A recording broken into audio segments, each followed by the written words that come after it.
সিকিমে 3 দিনে ভারী বৃষ্টির ফলে বেশ কয়েকটি এলাকায় ভূমিধসের খবর পাওয়া গেছে। 2 দিনের জন্য সেখানে জারি হয়েছে রেড অ্যালার্ট।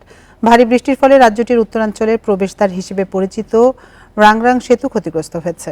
এতে একটি জেলার সঙ্গে একেবারেই যোগাযোগ বিচ্ছিন্ন হয়ে পড়েছে সিকিমের। এছাড়া ভারী বৃষ্টিতে পানির স্তর ঠিক রাখতে খুলে দেওয়া হয়েছে তিস্তার বাঁধ। এছাড়া ভারী বৃষ্টিতে প্লাবিত উড়িষ্যার উপকূলীয় এলাকা পুরীতে বন্ধ ঘোষণা করা হয়েছে সব স্কুল কলেজ।